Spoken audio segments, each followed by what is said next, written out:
A mediados de los años 90, un suceso sacudió a España hasta sus cimientos. 3 niñas, Míriam, Toñi y Desiré, desaparecieron sin dejar rastro en el pequeño pueblo de Alcácer, en Valencia. El caso, pronto conocido como el caso de Alcácer, se convirtió en un macabro rompecabezas que conmocionó al país. La investigación, llena de irregularidades y sospechas, alimentó todo tipo de teorías. La desaparición de las niñas, un frío 13 de noviembre de 1992, despertó una ola de solidaridad y angustia en toda España. El horror se apoderó del país cuando, 75 días después, los cuerpos de las niñas fueron encontrados en un paraje cercano llamado La Romana. Las niñas habían sido violentamente maltratadas y perdieron la vida, dejando a todo un país sumido en la tristeza y la indignación. A pesar del paso de los años, el caso de Alcácer sigue siendo un caso abierto en la memoria colectiva de España. El 13 de noviembre de 1992, un viernes cualquiera en Alcácer, se convirtió en el inicio de una pesadilla que nadie podría haber anticipado.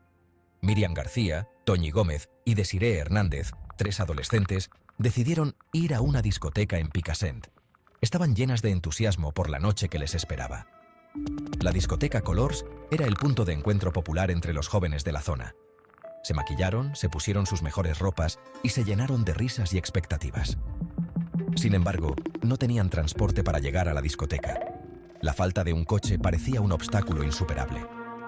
Decidieron hacer autostop, una práctica común en la época.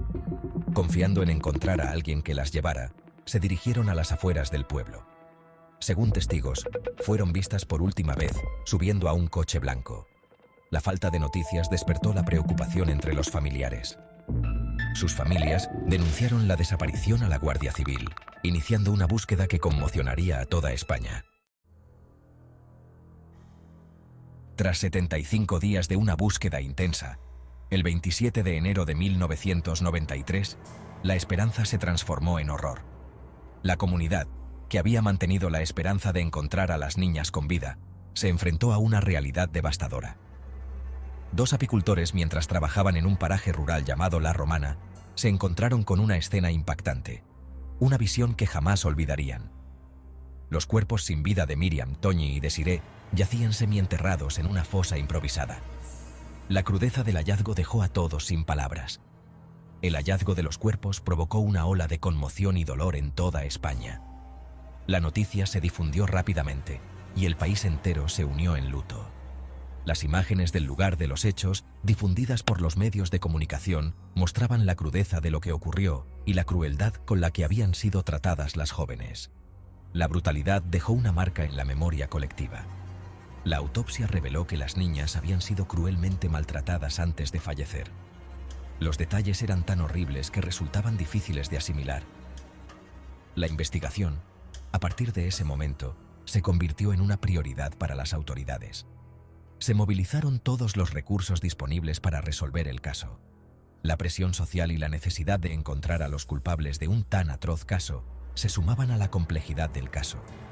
La sociedad exigía justicia y no aceptaría menos. Se interrogó a vecinos, conocidos y posibles sospechosos, mientras se analizaban minuciosamente las pruebas encontradas en La Romana, lugar donde aparecieron las niñas. Cada pista era crucial en la búsqueda de la verdad. Sin embargo, la investigación estuvo marcada desde el principio por errores e irregularidades. Estos fallos generaron dudas sobre la eficacia de las autoridades. La escena del sitio del suceso, mal protegida, fue contaminada, lo que dificultó el trabajo de los investigadores. La contaminación de las pruebas complicó aún más la resolución del caso. Además, la falta de coordinación entre los diferentes cuerpos de seguridad y la presión mediática contribuyeron a crear un clima de confusión y desconfianza. La investigación se convirtió en un laberinto de obstáculos y desafíos. Tras meses de investigación, la Guardia Civil centró sus sospechas en 2 hombres, Antonio Anglés y Miguel Ricart. Anglés, con un amplio historial delictivo, se convirtió en el principal sospechoso. Ricart, por su parte, era conocido por su relación con Anglés y su supuesta implicación en otros delitos menores. Las pruebas contra ambos, aunque circunstanciales, parecían contundentes. Un volante médico encontrado cerca de los cuerpos de las niñas delata a Anglès. Además, algunos testigos aseguraron haber visto a las chicas subiendo a un coche parecido al de Anglès la noche de su desaparición. Tras la detención de Ricard, este admitió la autoría del homicidio de las niñas. En ella, Ricard aseguraba que él y Anglès habían raptado, maltratado y muerto de manera violenta a las niñas. Sin embargo, la confesión estaba llena de contradicciones y lagunas. A pesar de la falta de pruebas concluyentes contra Anglès, quien logró escapar durante el cerco policial y se dio a la fuga, y el caso fue juzgado y se cerró. Ricard fue condenado a 170 años de prisión como coautor del crimen. Sin embargo, la sombra de la duda y la posibilidad de que hubiera más implicados en el caso seguía planeando sobre Alcácer. Desde el principio, la investigación del caso de Alcácer estuvo rodeada de un halo de misterio y controversia. Las irregularidades en la cadena de custodia de las pruebas, la desaparición de objetos clave del sumario y las contradicciones en las declaraciones de los testigos generaron un clima de desconfianza hacia la versión oficial. Una de las principales críticas a la investigación se centró en la manipulación de la escena de los hechos. La falta de protección del lugar donde fueron encontrados los cuerpos permitió que se contaminaran pruebas, lo que dificultó el trabajo de los forenses. Anglès, por su parte, se dio a la fuga y nunca fue capturado. A pesar de los esfuerzos por parte de las fuerzas de seguridad para localizarlo, Anglès desapareció, lo que provocó una ola de teorías que sugerían que había recibido ayuda para escapar o que incluso no había sido responsable directo del crimen. La misteriosa desaparición de Anglès alimentó las dudas sobre la versión oficial y dejó muchas preguntas sin respuesta.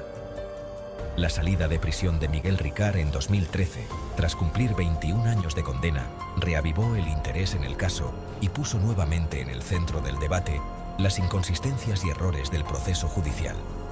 Miguel Ricard siempre mantuvo que fue injustamente condenado. La falta de respuestas y las dudas sobre la versión oficial dieron lugar a numerosas teorías de la conspiración. Este caso, que conmocionó a toda España, sigue siendo un enigma para muchos. Las irregularidades en la investigación y la falta de transparencia de las autoridades alimentaron estas teorías.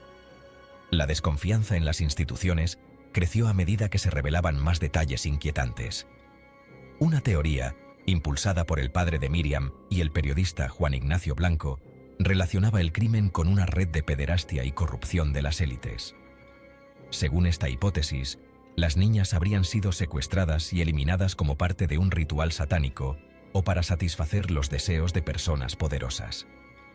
Otra teoría apuntaba a la implicación de altos cargos del Estado en el encubrimiento del crimen, sugiriendo que las autoridades protegían a los verdaderos culpables. Para proteger a los verdaderos culpables, se habría orquestado un montaje para culpar a Anglès y Ricard. La narrativa oficial fue cuestionada repetidamente. La falta de respuestas definitivas y las lagunas en la investigación han mantenido viva la llama de la especulación. La búsqueda de la verdad continúa,